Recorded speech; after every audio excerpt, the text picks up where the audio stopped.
This is arguably my favorite press conference that we have every year, where we get to talk about the extraordinary work that we do at the city to give people homes.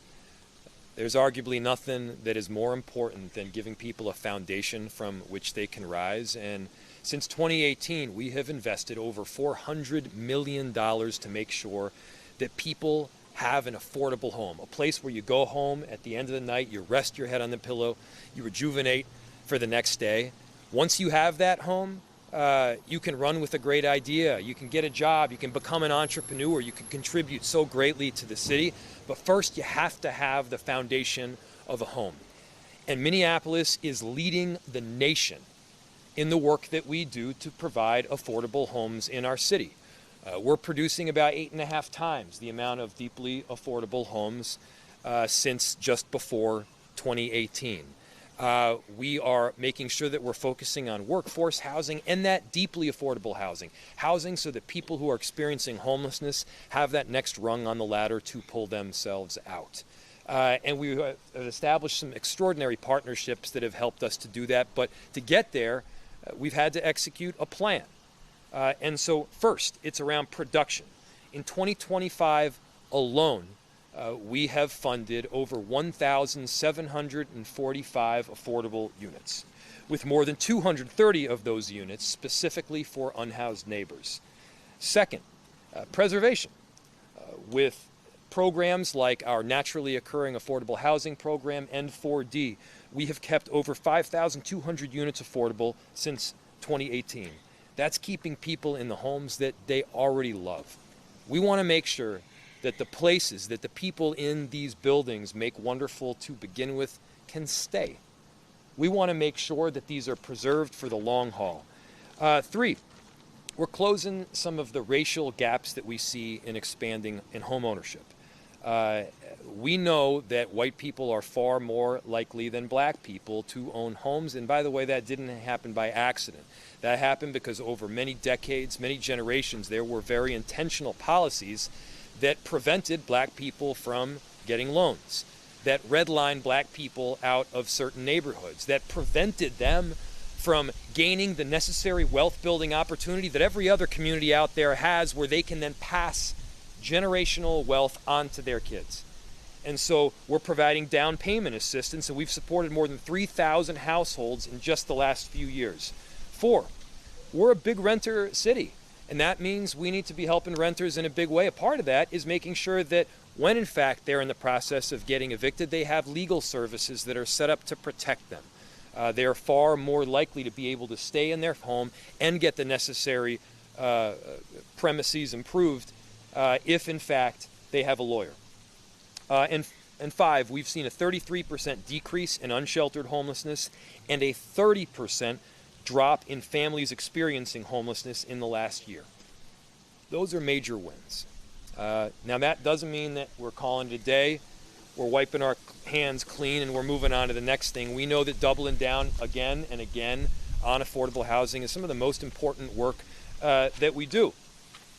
You know who else knows how important that work is? James Crumble. We are behind a building that has 29 units at 60 and 50% of the area median income. There's 29 units that, because of James Crumble and that partnership with the city, that are going to have people and families in them. 29 units that will allow somebody to take a breath and shut the door and get ready for the next day. 29 units that will keep extraordinary people in our city, making sure that everyone has the right to live in the great city of Minneapolis. That's the kind of work that James is doing, and we are so damn proud to partner with him. We, of course, don't do this work alone. We partner with the county, with the city, with the state, with nonprofits. This is a collective team effort, and we work with everyday residents. And we've come a long way, but this work doesn't stop. And so I just want to thank everybody that has helped us get to this point, and to everybody that's going to help us going into the future. That's our extraordinary CPED team. That's Elfric and his whole team. That's Director Eric Hansen, who I'm about to hand it off to. And that is, of course, to James Crumble here, who helped make the whole thing happen. And so I get to give it up to our Director of Community Planning and Economic Development here, Eric Hansen.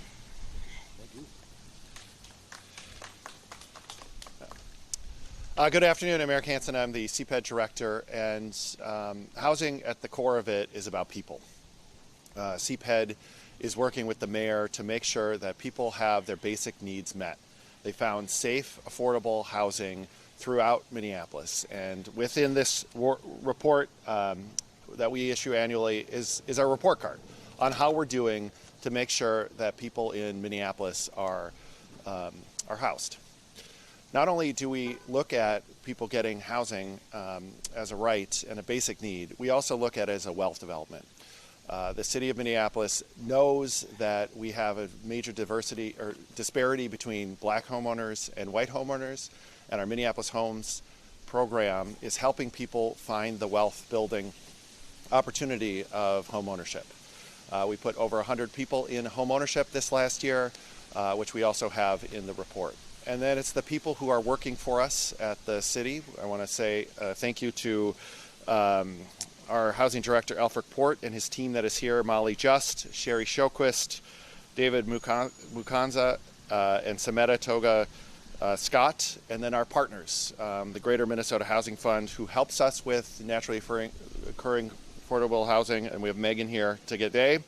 And then the people who are actually doing the work, buying the properties, keeping them up, like James Crumble and the residents that are here.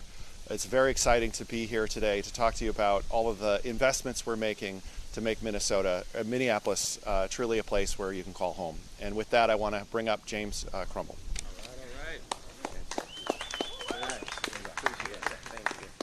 All right. My name is James Crumble. I grew up here. I actually had the opportunity to grow up in affordable housing. And also, after that, I had the opportunity to have an affordable housing unit here in Minneapolis, close to my school, which I graduated from here locally, Dunwoody College. But that affordable housing unit was one of maybe 10 units in a building of maybe 150. So that opportunity provided me with the ability to go to school full-time and work part-time, work my way through college, and eventually be standing here with you today. So these projects are near and dear to my heart.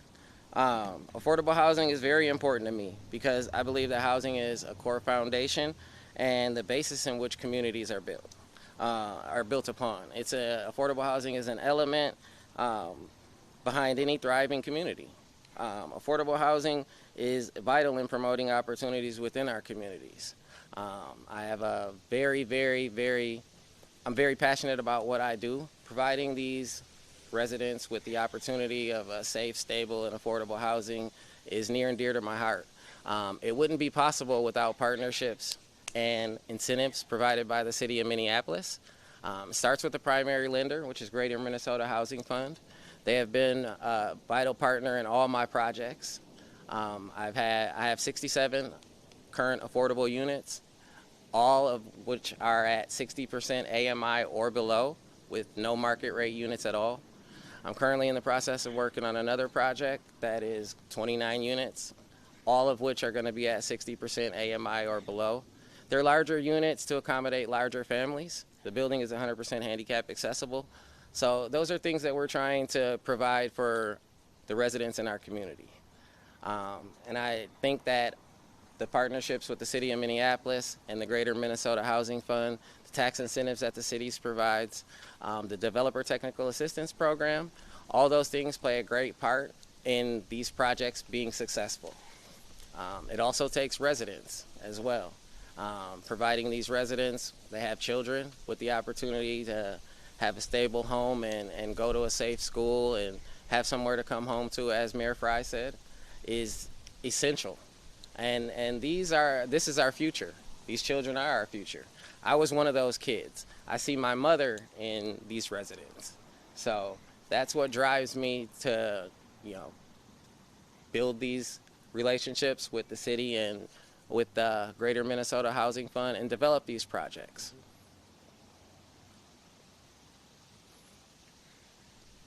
Anyone have any questions? Okay. I'll turn it over to Terica then. All right. Well said. All right. All right. Hello. I've been staying over south in James Apartments for child most for about a year now. And between me being in the middle of about everything, school, food, therapy, and doctor's appointments, my son's autistic, so I have quite a few of those. So with that being said, affordable housing has helped me and my kids quite a bit. I don't have to stress about paying rent, it upping. I could now worry about going to doctor's appointments. I could order an Uber. I could order us visits. Sorry. We are very grateful, and I show my gratitude to James and to the City of Minneapolis. And I ask that you guys keep it going. And now I'm going to give it over to the mayor. Give it up for Terica.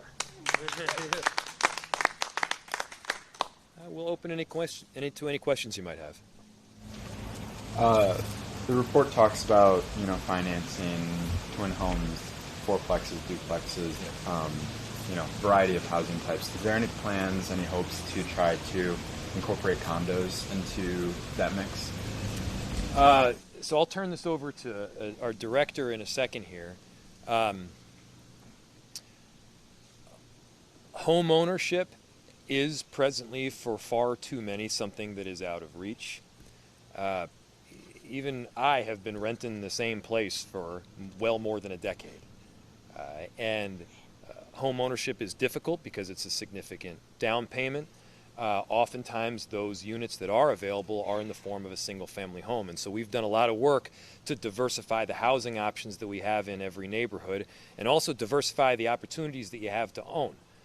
You look around this neighborhood right where we are now. I mean, some of these are 8 and 12 units. A lot of them are rental, but they don't need to be. This could be an opportunity for someone to get an affordable place to own. Now, there's a number of things that we can do to incentivize that, including assistance with down payment assistance. A lot of people, they have enough money to pay the monthly mortgage, but they don't necessarily have $40,000 or $30,000 sitting around that they could put on a down payment. And so the more that we can incentivize that, it will not only provide that kind of intergenerational wealth that we talked about, but it also stabilizes the community because people will be invested in that neighborhood for likely a longer period of time, and then they can see that gain in return, that equity that they are able to get back in the form of not just a social justice improvement, but more money in their pockets. And so, yes, there is work that we have to do that. Do we have anything that's incentivizing duplexes and triplexes beyond that? The home buyer assistance program. Go for it. So one of the things we try to do is get people prepared to borrow. So that's some credit recovery and getting people ready to be homeowners. And then we have down payers assistance program that can apply to condos if that's what the buyer is looking for. So the city tries to take away the barriers there are for home ownership through the Minneapolis Homes program. Any other questions? Yeah. There have been challenges for people to move from shelters to affordable housing, right? So in that process, what is the city trying to do to help them get access to affordable housing and also to remain there as homelessness becomes an increasing physical issue in the city? Well, a couple pieces. First, the end part of what you said, I just wanted to check there's some data that shows that we have seen a 33% decrease in unsheltered homelessness, and in the last year about a 30% decrease in family homelessness. But there's a lot more work to do, and I'll tell you what it looks like. First, if you go back just a number of years from now, we barely had any deeply affordable housing. Because we had virtually no deeply affordable housing in the city, we were perpetually keeping people as homeless. And not only is that the immoral thing, because we believe that housing is a right, but it also doesn't make a lot of financial sense because it costs the city and the county and the state a whole lot more to have a person cycling through hospital stays and shelters and sometimes even jail than it does just to get them a home. So the first thing we do is we get more deeply affordable homes, and we're providing 8.5 times the amount of deeply affordable homes since before 2018. But it's not just any deeply affordable homes. It's making sure that those homes are set up with the necessary wraparound services. It's making sure that there's culturally sensitive service that is available, and sometimes treatment options if someone is addicted to drugs. It's making sure that these homes are low or no barriers so that you don't get the boot in the immediacy if there's a minor infraction. Now, of course, any home development has rules because you can't infringe on somebody else's ability to have a safe and affordable place. But this is the kind of work that we want to continue, and it's the kind of work that has made a big difference. Please. Where does this place the city in its aim of ending chronic homelessness by 2025? So the county has a lot of the numbers specifically on that, and so I would consult them for that work. Obviously, they've recently hit a major milestone in veterans homelessness, and when we talk about chronic homelessness, it's not as if there is no homelessness. What they're talking about is it's rare and it's brief, and that's what we're working towards. Anything else? Yeah. A little bit more zoning focused, but Please. The Keystone Report had Minneapolis in the top place for permitting for the last handful of years, and then this last year in 2024 fell out of the top 10 completely. Is there anything that you guys are doing at CPED or at the council, to try to keep Development going? Yeah, keep permitting out of the suburbs and in Minneapolis. So the work that we did around zoning was groundbreaking, and now cities around the country are trying to copy and replicate what we have done to create a diversity of housing options in every neighborhood. And this right here is like a great prime example, and a lot of this is older housing stock, by the way. But yeah, we have seen development permits dip in this last year, and we know how important that is because it's not just how we're able to subsidize units, it's also the supply. To keep homes affordable in the city, it's one, subsidizing to make sure that you're able to get that deeper level of affordability and bridge the gap between whatever constitutes the market rate and the affordable rate. The second piece is supply. We have managed to keep rents down more than virtually any city in the country because we have added homes to the system and met demand better than other cities around the country. You asked, what are we doing to keep development up? We need to make it as streamlined and as easy as possible to do some of these new developments. Obviously, there are factors that are beyond our control in the region, but it's making sure that the process is streamlined. It's making sure that that those that would develop homes know what to expect. It's making sure that the time that it takes to get through a permit is shortened as much as possible. And it's making sure that we're not adding unnecessary impediments like rent control that have been found in every single city where it's ever been tried not to work. So there's a range of things that we're doing, and you're right. This is areas where we do need to keep up the supply because that is one critical component of keeping a city affordable. Anything else? Thanks, everybody. Yeah. Hold on.